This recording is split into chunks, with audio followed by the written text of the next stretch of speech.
Hi, everyone. You are listening to the Sleepover Podcast. I'm Carolyn Laila. And I'm Laila Bernard. And we're here with my daughter, Lulu. Yeah. Hanging out. Hi. Hanging out at Layla's house. We're hanging out at Layla's house. And we have just been so delighted to have gone through recently the first part of Healing the Wounded Heart with the amazing teachers, Dr. Robert and Luzette McDonald. The Reverend Doctors Luzette and Dr. Robert McDonald. Yeah. Hey, Lulu, we gotta be quiet because Mommy and Layla are doing a podcast. Okay. And she's like, I don't want to be quiet. It's all right. It's okay. So Dr. Robert and Luzette's whole thing is called, the Telos Center for Healing, and it's the destination method of coaching. And Dr. Robert is just very much about the telos, the goal of the goal. The goal of the goal of the goal of the goal is always the highest good and the universal achievement of beauty and peace and joy and unity and bliss. Yeah, it's that, and it's that for everyone. For every single person. No matter how bad our behavior is, what we're trying to get is some version of the good. Yeah, and including all of our weird parts that we feel confused about what they're up to. Even those are working their darndest to try to achieve the telos. And it sounds simple to say that, but the deep recognition of that truth and the application of it leads to profound healing. Because there's this very strong societal thing of some people are just bad. Well, and and I might hate myself. I might be bad for myself. I might be bad for myself is a thought virus that causes tons of paranoia and misery and suffering in almost everyone I've ever talked to. So much unhappiness. It's like the fountain of unhappiness. Because right. If you're bad for yourself, what are you going to do? Right. How could you trust yourself? How could you lean into any kind of loving relationship with yourself if you secretly suspect or consciously suspect that you might be out to get you and you might be out to harm you and there might be something in you that is just set on your destruction. And it's not to say that it's not to say that you would never self-destruct, but the parts of you that would lead you to destruction would only ever be doing that because because the strategies that they have and that they can think of and conceive to give you the highest good would be destructive. I was very touched by Dr. Robert's deep understanding and forgiveness of his father who committed suicide in understanding that's the only way my father thought he could give himself peace. That's what he was after. And who can fault a person for seeking peace? And we can be sad that that's the only way they knew to do that. But we can also forgive them because we can all understand the desire for peace. Absolutely. And so Layla and I wanted to talk about this, of course, because we do Thelemic magic. We're poetical, heretical Thelemites. And very bad and wrong. We're very bad and wrong. We're even bad and wrong by Orthodox Thelemic standards. So, we're real bad news when you learn that. But it's so interesting because Crowley and he channeled the Book of the Law in 1904 with his first wife, Rose Kelly. And the Book of the Law talks about Thelema, the will. The will. And do what thou wilt is the whole of the law. Love is the law. Love under will. And, we've talked about those phrases from the Book of the Law before and what they might mean. And something that I think is just so amazing about learning from Dr. Robert is it actually makes me feel like Crowley was really super onto something. Yeah. It's super validating of what Crowley and Rose Kelly channeled because, there's a lot of interpretations of Thelema that I think are pretty shallow and teenage boy living in mom's basement level understandings. But when you think about your true will, your true Thelema, your true purpose, your aim, your intention is ultimately connected to the telos of the entire universe. Yeah, and it turns out these words are etymologically related. Yes. And that Thelema comes from Telos, meaning will, purpose, aim. And whatever your will is ultimately pointing towards is that, no matter what. And like, it might take you some trial and error to find the best strategies for achieving the telos, but you can deeply trust and relax that the highest good of like love, joy, beauty, peace, and happiness is what you're always after, no matter what. Yeah, and something that's amazing to me is, you know, everybody knows Aleister Crowley was a big scoundrel and could often be a gigantic jerk. And something that's really amazing is, like, you know, I don't want to put Dr. Robert on a pedestal. He's a human. I'm sure there's things in his life he not regrets exactly, because he has found the positive purpose for everything. But anyways, I'm sure He's not perfect. He's not perfect, but he is a super compassionate, healing presence in the world. I've never met a more pleasant person. It's astounding. It's astounding. I mean, him and Luzette are just like utterly astounding beings who just like literally every person whose life they touch, every person who they work with comes away very, you know, lightened of their burdens. Like they know how to actually resolve traumatic memories, grief, every kind, you know, every kind of unnecessary suffering. Yeah, the chief things that torment human beings. And they tirelessly spread this knowledge and do this work. And it's just kind of amazing to me, because it's like, I feel like a goodly amount of this skepticism about Thelema is like, people learn about what a scoundrel Crowley was, and they're like, well, any really good and spiritual person would have been way better than him. He really didn't. And it's like, dude was a prophet. Like, he channeled something. He was like a badass astral traveler channeler. Yes, he was a heroin addict. Yes, he was super mean to lots of his girlfriends. Yes, he sucked in all kinds of ways, but he did channel something which has a lot of truth and beauty enduring and poetry value. in it. And I feel like what is amazing is like Dr. Robert has like, in his clean and clear focus on Telos, and his practice of it and enactment of it has like really drawn out there is like a complete spiritual flowering available with deep attention to Thelema / Telos. Like there is a super... Well, Dr. Robert's commitment to the goal of the goal always being the telos, the highest good, is exactly equivalent to love is the law. Like that's like, and it's a law not in the like speed limit kind of like, you know, admonishing dictatorial sense of the law, but in the same way that like gravity like is like it lawfully behaves. Like it's a physical law that like whatever is happening is love. Like whatever is happening is an attempt at union with goodness and like deriving towards goodness and love. That's just a fact. Yeah. That's just what's happening. And do what thou wilt is the whole of the law is like you, like truly that's all, like what you will is the good. Right. And that's all that can come through you, even if your attempts are bumbling, even if you're screwing, like your behavior, you're missing the mark.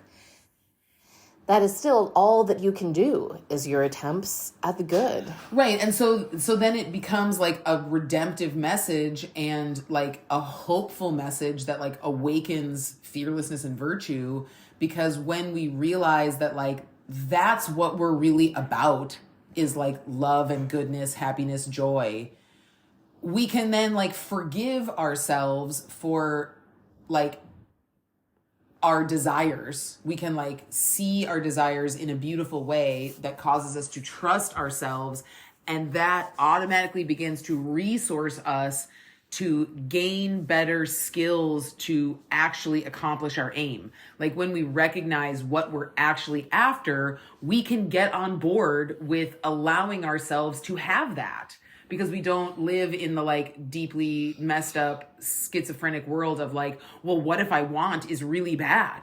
What if the thing that I'm after is really terrible and I shouldn't give myself the resources to do that better, because what if I became a terrible monster? Like we can absolutely give ourselves more and more and better resources to accomplish our aims, because our aims are beautiful and innocent and good.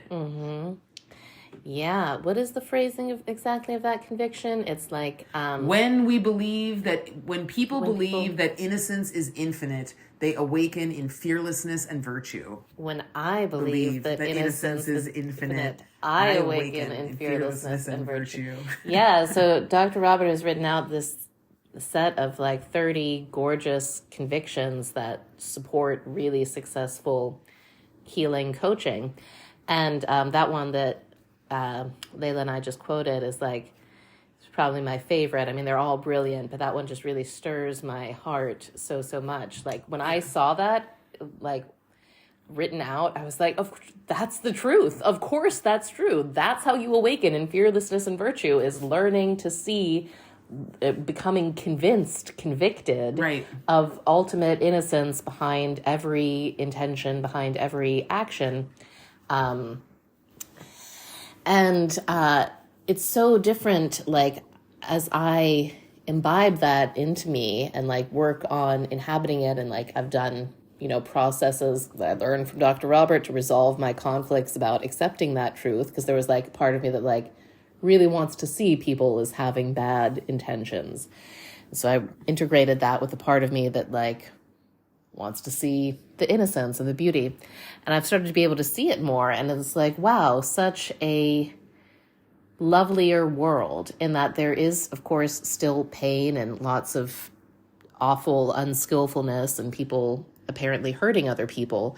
But you can see much more, I can see much more easily, like the tender innocence. I mean, it struck me so hard when I had Lulu and she was a little tiny baby in my arms. It still strikes me every day. Like literally everybody is an adorable tiny baby. Yeah, like exactly. That's all that's happening. They aged some. They got bigger. We get bigger. We can cause more trouble, but ultimately we're all just bumbling, adorable toddlers with a will for good. Yeah, just trying to get love and happiness, love and be loved, and. Well, and I mean, I think it's an important distinction to make, that like behaviors can be unskillful and harmful and like objectionable. Like behaviors are not universally good, like robbing people to achieve your own freedom and, peace through having resources is not the best way to do that.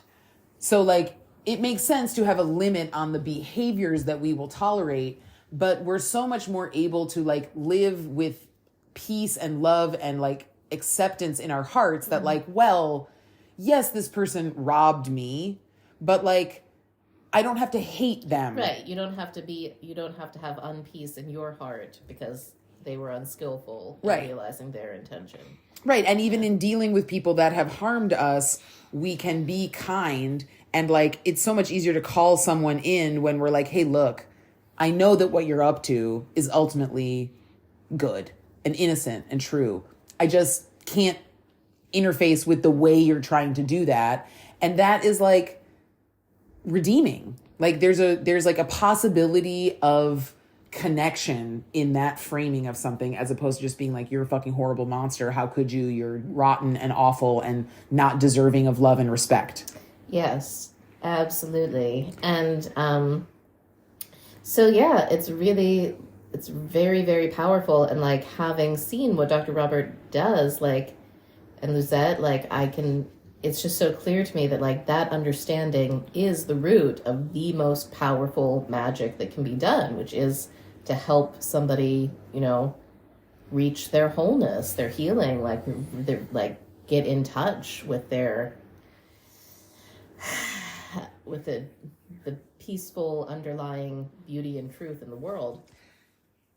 Totally. And it's like, wow, that is really powerful magic. And it's well, and it's such an important counteracting true magic to the like hypnotic idea of like, I am bad, I am wrong, this is bad, this is wrong, and like pulls you out of just the like terror of the fantasy that you're living in a hostile world where like hatefulness and ugliness is maybe the truth. Right. And so to go back to like Thelema and Aleister Crowley again, like part of what I think is really interesting about the Book of the Law is, Crowley talked about how this new Aeon that we're entering is the Aeon that we're in. Actually, it started in 1904, according to Crowley. Is the Aeon of the crowned and conquering child. So innocent child, just the innocent, like seeing that pure, deep innocence in everyone, and wow. Well, and I had like a deep grokking when I was at that training that like we're all like doing inner child work. Like that's a very common thing to do in healing communities, is to like really focus on healing our inner child. And somehow we represent our inner child as like our physical, actual, temporal, younger self. And like, imagine all the like traumas that were done to like that poor child who was us, and like think about how we need to like really rescue that like 5-year-old, 6-year-old, 7-year-old, 2-year-old young person inside of us. But I was really realizing that like this focus on the inner child is not really even so much about the like physical child that we once were, but is about like removing all of the corruption to this essential childlike enduring innocence that we all are always. Yeah, and I think you were saying that so beautifully at the training too. Like that's what it means to become like a child and enter the kingdom of heaven. And what's cool is so like David, I should interview David about this because he understands it way better because he's been studying Taoism. But I was reading one of David's Taoist books, and there was this whole section talking about, oh man, was it Ming or Jing? I don't know. But there's basically this energy in the human body, and it's there's a yin form and a yang form, and one corresponds to fate and one corresponds to destiny. So one corresponds to, so fate is like all of everything that you kind of like karma. Yeah, it's a little bit sort of, yeah, it's close, but it's like... It's like what you came in with. What you came in with. Right. Like what you got from your hereditary genetic things, your family environment, your, the general morphic field surrounding you. Right. And where the chips would lie if no intervention happened. Yes. Yeah.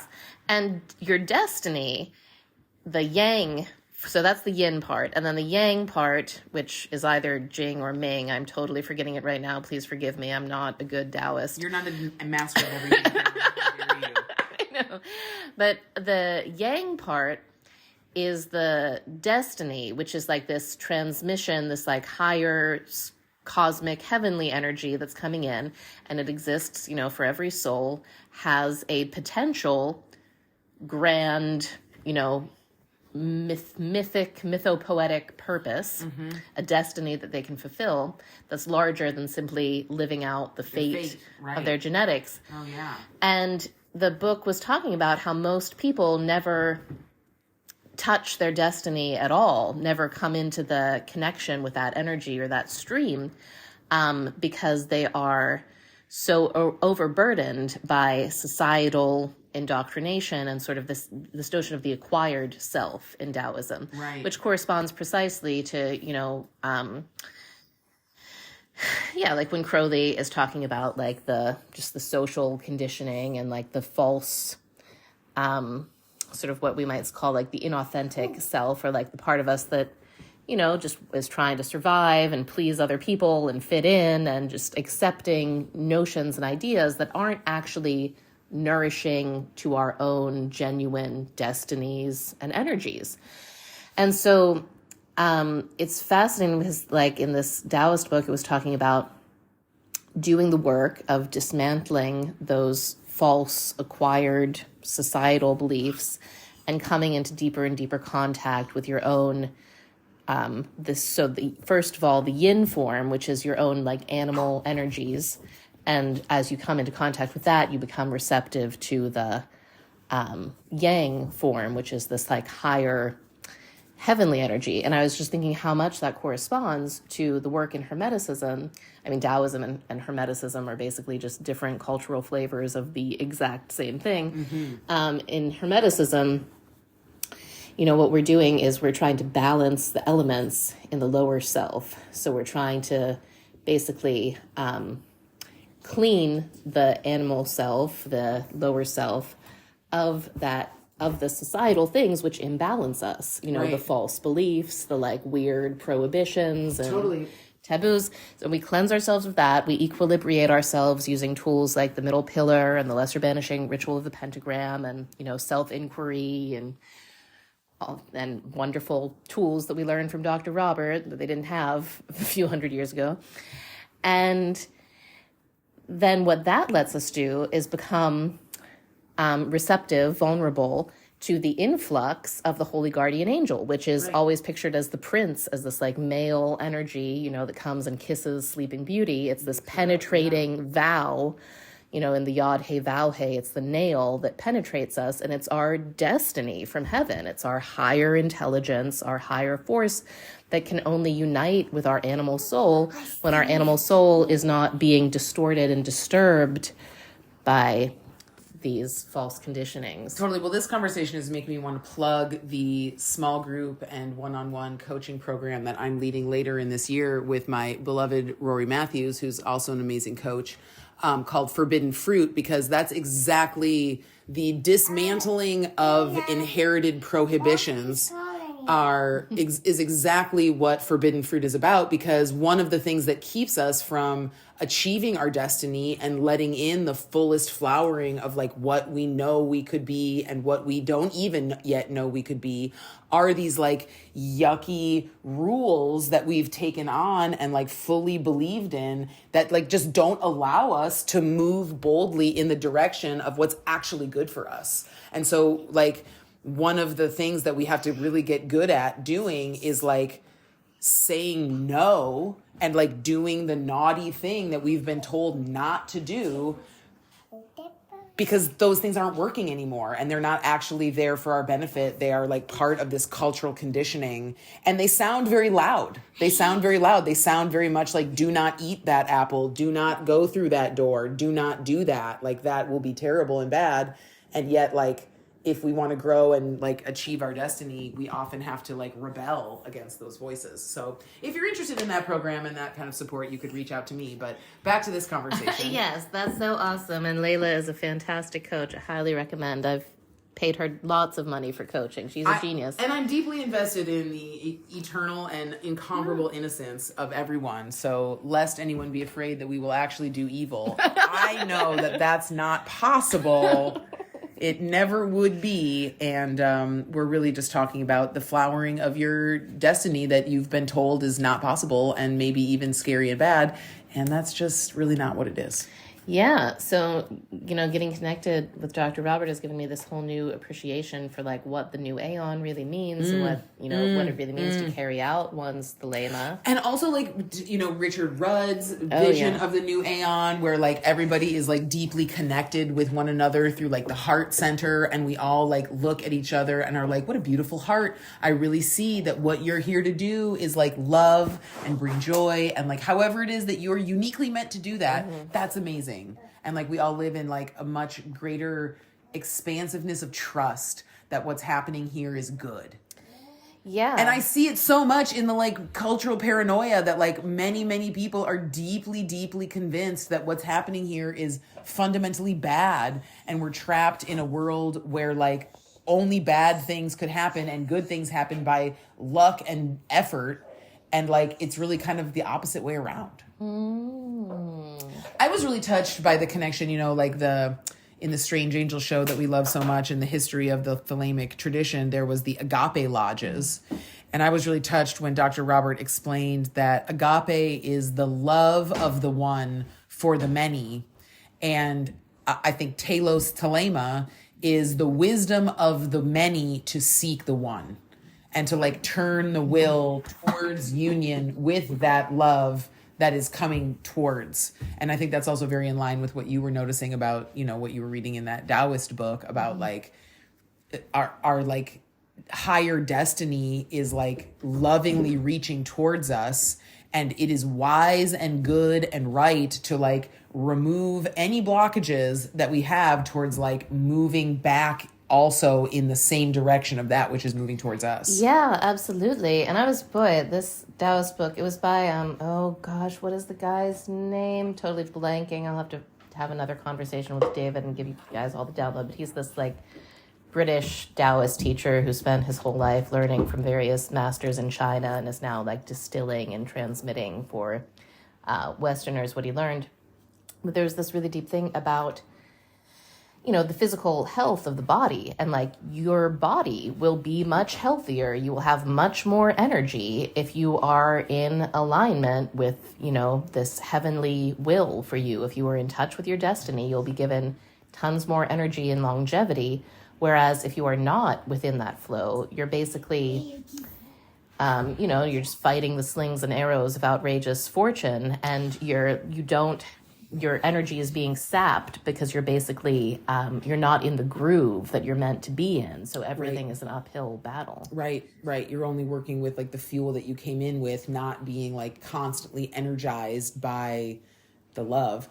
Yeah. And I mean, you know, Dr. Robert talks about it so often that like people are ill because they are holding on to beliefs that the world is unsafe and they are bad and these things can never be forgiven and they might do harm.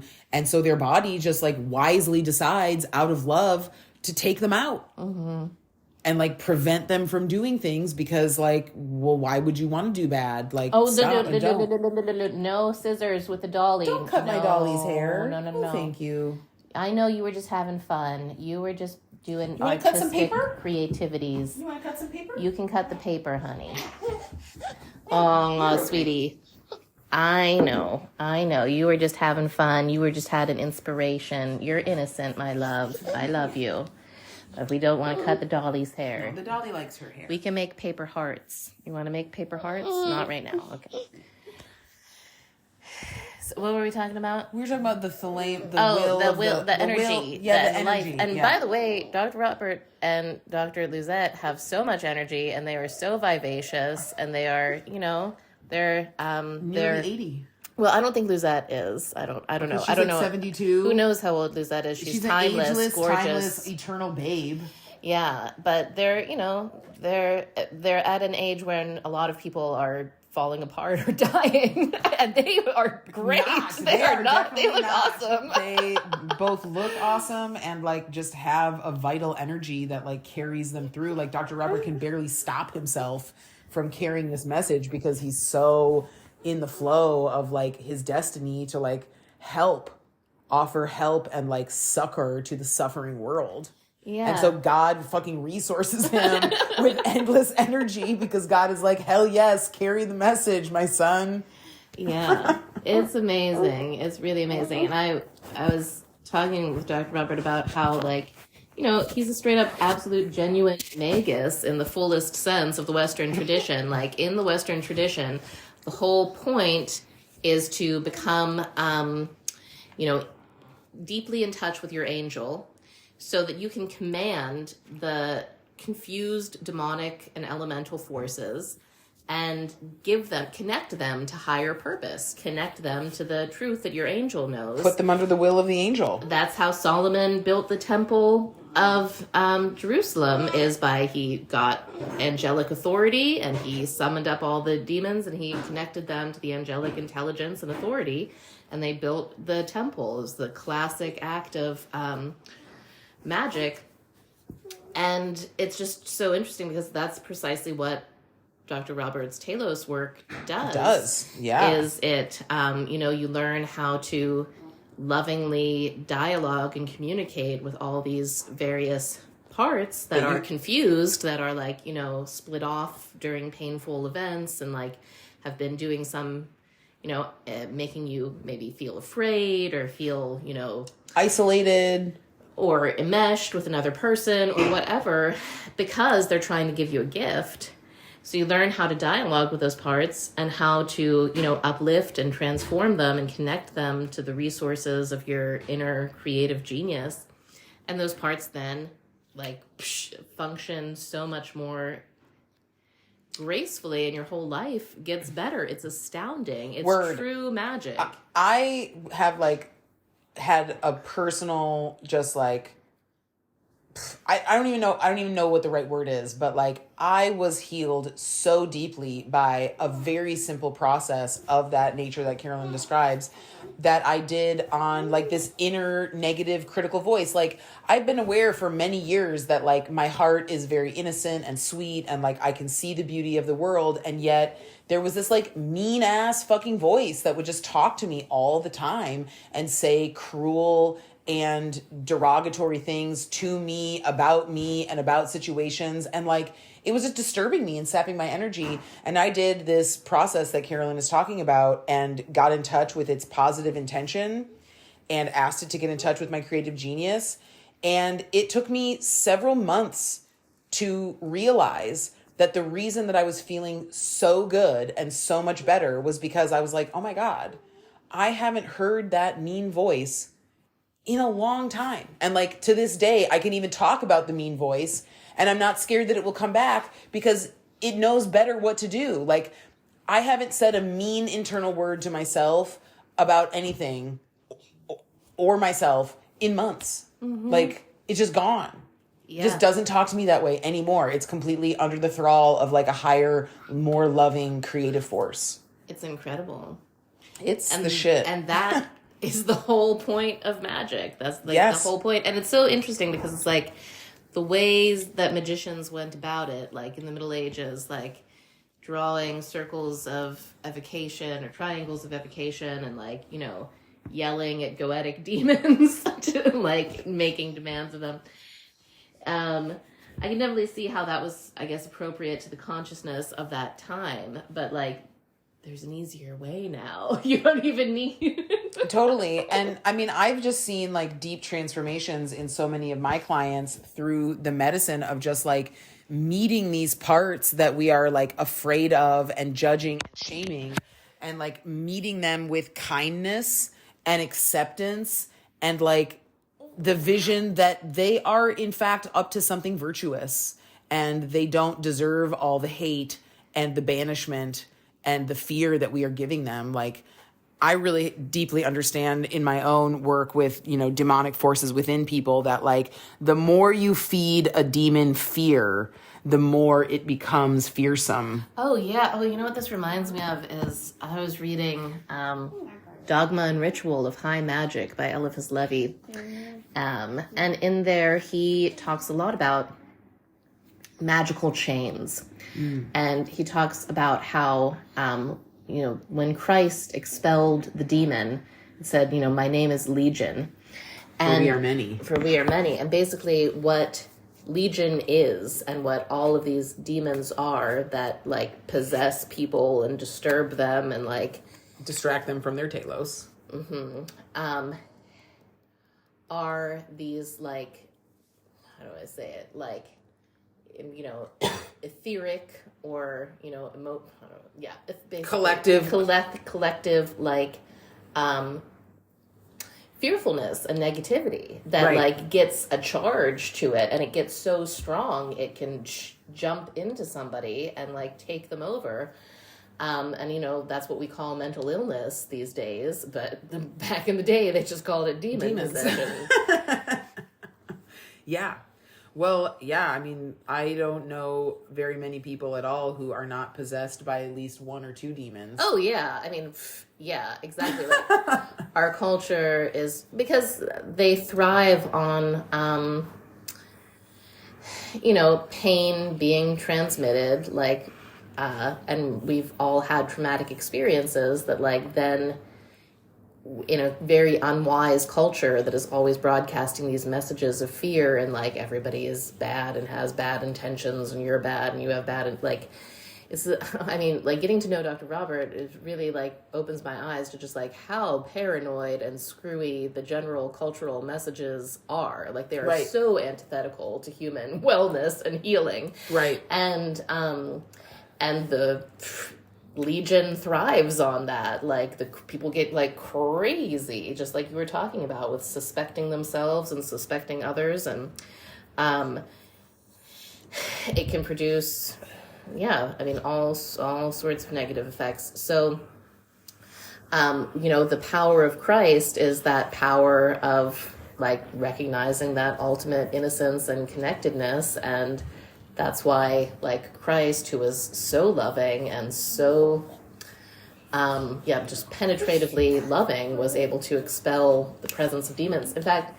Pastor Jason at the Pentecostal church I go to, he gave this really deep talk on scripture the other day. There was a passage in the scripture where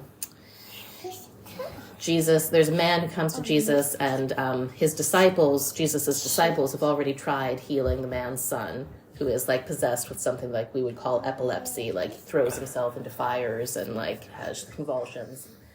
And the disciples have failed to heal him. So the man goes to Jesus and is like, if you can, would you heal my son?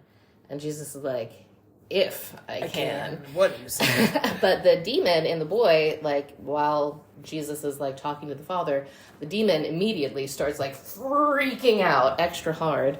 And it was Pastor Jason gave this really deep talk about how, oftentimes when humans encounter Christ or hear about Christ, like, they just argue about it or doubt it. Or encounter Christ in another being and ultimate forgiveness and love. But the demon directly just responded to the presence of Jesus. Instead of trying to figure it out or doubt it or anticipate it, like the demon knew what it was in the presence of and immediately responded to it. Wow. And I thought it was like a deep meditation on like, the way that the worst parts can also have like the most direct knowing and recognition of the best parts. Like there's the magnetic resonance is undeniable. When they encounter each other, like they know what they're seeing. Whereas the mind, I don't know, it's just interesting. The human capacity for reason or whatever Likes to talk itself into the justification of its suffering. Mm-hmm. Yeah. Yep. Well, love is the law. Love under will. Yeah. Do what thou wilt is the whole of the law. We can't do anything else. Unfortunately, you will always do what you want to do, and you're always trying to do something good. Yes, absolutely. And so anyways, I hope these were interesting thoughts for all of you. In my membership, which Laila helps me with so much, Electric Yes, we are celebrating Thelemic High Holy Season. We're having a three-part read aloud and discussion of the Book of the Law. And I'm looking forward to that for those of us who've never read it, because it is such an interesting and provocative text.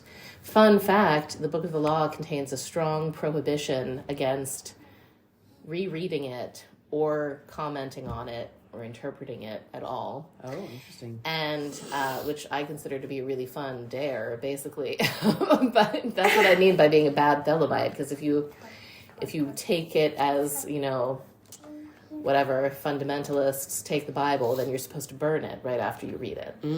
Interesting. Well, I was just reading a wonderful book that was given to me by a member of Sleepover Mystery School about called Jesus Wept over the Feet of Jesus. About how Mary wept. Mary wept over the feet of Jesus. About how God kind of wants us to rebel against prohibitions that don't make sense. Exactly. God would have us actually disobey in order to do the highest good.